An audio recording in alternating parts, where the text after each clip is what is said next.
Yes then guys, FIFA 23 is just around the corner. We are under 3 weeks away now, and I'm going to start trying to pump out as many FIFA 23 starter squad videos as possible. And in this one, we're going to be checking out what I think is going to be the best 15k starter squad. Let's do it. So this is a hybrid team made up of players from the Premier League, the Liga 1 and the Liga Portugal. Now the Portuguese league, man, last year that was something saucy. We had some absolute mad lads in there. EA, for whatever reason, decided to super juice the old boys for Tonga and Pepe, adding about 25 plus pace on both of their cards. It was mental, boys. You know the drill by now. I actually rocked a Portuguese side on day one last year when I was smashing away squad battles. But this, it's a little bit different. We got one of the lads that featured in the previous year's Liga Portugal team in this team, and the rest of them are new faces, recently transferred or recently breaking out on the scene. The Liga 1 boys, some super sweaty, pacey lads, and there's one Premier League card in there, which you would have told by the thumbnail. It's just a hard-hitting centre midfielder. So kicking things off, lads. In goal, it is Aidan. Now this man actually got himself a team of the season this year. He was an 81 base last year, so maybe a little upgrade. I'm hoping he's going to be cheap. He's in the Portuguese league. He's Spanish. I don't know, that may come in clutch for like early doors squad builders, like the advanced hybrid nations leagues, etc. So you never know. But essentially any Portuguese league goalkeeper will do the trick there and will get in on full chemistry. But Sporting makes it nice and easy for chemistry reasons for a few of the other lads. But he's a decent goalkeeper. You know, not really much to shout about. At the end of the day, it is a starter goalkeeper. Don't think too much into it, lads. Try and focus and invest majority of your funds elsewhere on the pitch. Moving up, the one man that did feature in my Liga Portugal team last year is st.juste, pace demon. 93 pace on his card. Hopefully a similar ballpark, 93, maybe even 94 this time round. I wanted to keep this defense super solid, super quick, basically as meta as possible, but on the budget side of things. Now, Portuguese league is hard to predict because chemistry is a bit different this year, but hopefully they will be somewhat budget, affordable cards early doors, and this man will be a fantastic shout for your starting left back. At right back, Liga 1, it is my boy Hamari. I think it's Hamari Troy. Hopefully I'm not butchered that. He's had so many specials this year, and he was a beast. I think it was Europa Conference League road to the final, road to the knockout card. The 87 one, boys, if you remember it. Lethal. 90 plus pace, he's quick, he's powerful, he's basically a centre-back with ridiculous pace playing out wide, which is great, and I think he's a brilliant option. Hopefully they juice him up a little bit. I think his starting card was 78 this year, so hopefully he gets a little upgrade for the performances he put in throughout the whole of last season.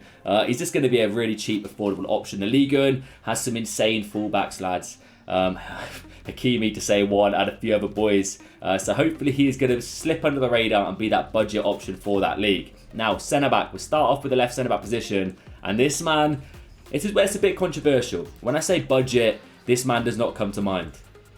Yeah, Jeremiah's in the team, boys. Recently transferred to the Liga Portugal. So last season gone, this man had 91 pace on his starting 76 overall card. He was in the Bundesliga playing for Mainz, I believe it was. Of course, the Bundesliga added a lot of premium because you have players like Lacroix to partner him. Super quick, pacey centre-back duo.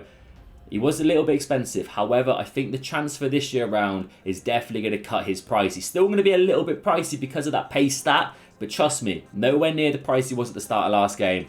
I honestly would say this could come back to bite me. 5k is a pricey tag for this man, all right? Ambitious, but let's hope I'm true. Either way, enough about the price. He's going to be ridiculously good start of the game. He always is. He's a tall lad. He's powerful, really quick as well. 91 pace. As a centre-back, boys, on a normal gold card, we will take that all day, every day. And this centre-back partner is a man who also had a lot of specials last year. It is Arthur Fiat. I think it's Fiat. I don't really know how to pronounce that name. Apologies, boys. But Stade Rennais is a team that has some fantastic starting cards. And that's awesome because that helps with chemistry massively, especially if you want to build a hybrid around these boys. He had a headliners card, I believe. I think it was headliners. I think it was in the 80 pace bracket again. This man's a beast. He's so powerful. He had the power header trait and he was nodding him in left, right and centre from corners. And I think him and st.juste make that perfect dynamic for a centre-back duo. Fiat's a little bit more aggressive, a little more powerful, a little bit more skillful on the ball. And st.juste has that pace and basically pace. Essentially, that's it, lads. So we got a quick back line there covering all fantastic starting defensive attributes which are needed. And I tell you what this team could be used for, lads. If you don't feel confident taking it in to a division rivals who play some matches, grinding squad battles. Alright, yeah, that hurts. Alright, PTSD flashbacks for grinding squad battles this year, but trust me, at the start of brand new FIFA, squad battles is fantastic to grind early doors, get the coin boosts in, get the packs in, and this team is cheap, hopefully cheap, and will help you get some easy wins in squad battles early doors. Right, making our way up to the midfield, starting off with another Mali man playing in the Liga 1. It is Kamara. Recently transferred to the Liga 1, this lad is a fantastic, pacey box-to-box centre mid. I think he was a CDM silver last year.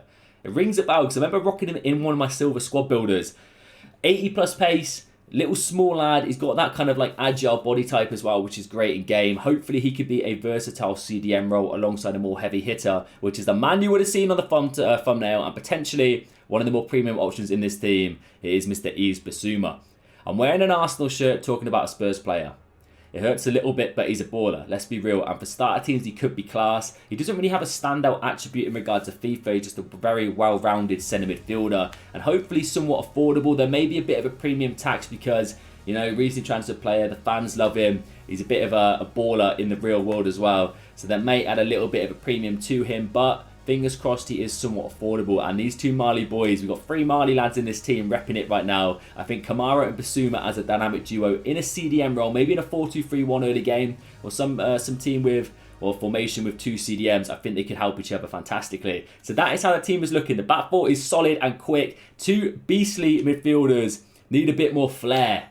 You know, a bit of something going forward to help them out. And that is where Enzo Fernandez comes in. Recently transferred to Benfica. I'm not sure if it was in January last year or in the summer this year. But this man was playing his football for Boca. No, it was River Plate, I think it was. In the Argentinian League last year. Correct me if I'm wrong again, boys. Going off the dome with this one. He is a saucy footballer. And he is still so young as well. So he's definitely got a high ceiling. We may see him branch out. Maybe be in the Premier League at some point. I feel like he's the kind of player that Man City will look to sign in a couple of years maybe. Similar to Ruben Diaz. Let him kind of, you know, manifest and progress a little bit in his career at Benfica. Get, you know, a lot of experience and then maybe go home and snipe a little bit in there. But this midfield complements each other fantastically, man. Bissouma, Kamara, going to be the solid CDM roles. Enzo Fernandez, they're more attacking attribute, you know, linking up the play, playing the ball forward to the 3 attackers. And what I didn't actually mention is Bissouma and Sanusi are actually off-cam in this team, but I don't think it affects them too much. I wanted to put Bissouma in here because I think he's a great starter card option. And Sanusi, there is an option where you can get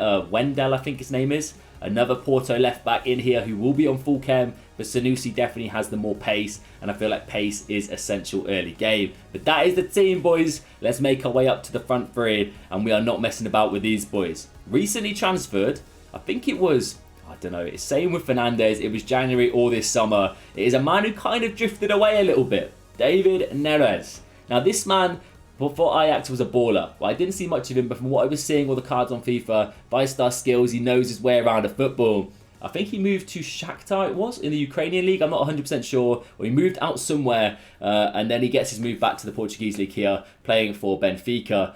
5-star skills is going to be on the card again. He's going to be cheap, lads. It's just the way it is, because Liga Portugal doesn't get too much love early game. I think he's a great option, man. Like, shooting-wise, not really clinical.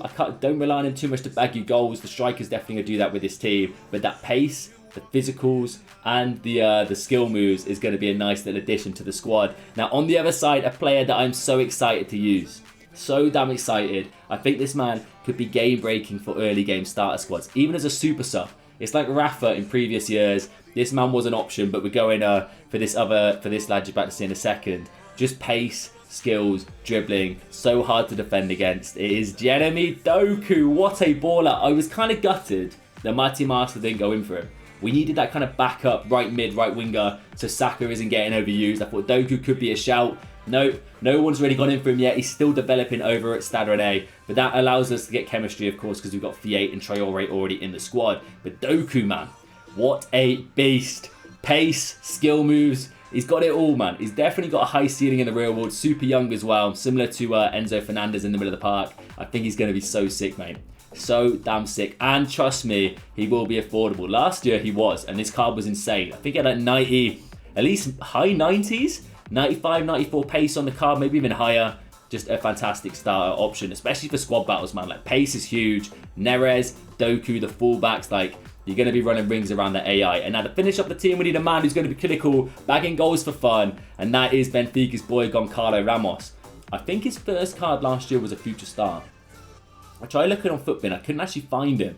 So I actually genuinely think he started off as a future star last year. So definitely broken on the scene, and he looks like a baller. You know, he's finisher. He's an absolute finisher. He's going to bag you goals, and he's going to be a perfect little link-up artist around side Doku and Neres as well. If you kind of want to drop him deep, link up the play with the pacey wingers either side. So that rounds up what I think is going to be the best 15k starter team in FIFA 23. Essential for squad battles, early grind, if you want to get your placement games in or just play some FIFA, try and get used to the game. This team should be affordable and still super meta. But do let me know down below if you don't agree with the price tags. Of course, this year is different because we've got crossplay, we've got one market in general, so it's hard to predict prices. But I reckon, lads, from previous experience at the start of FIFAs, these cards shouldn't be anything crazy, but you never know. Anyway, lads, if you did enjoy, please do drop me a like on the video, subscribe if you're new. I'm on the road to 7k. I want to get as close as possible before FIFA 23. And of course, recommend squad builders down below for the start of FIFA 23. I'll be more. Enjoy the rest of your day.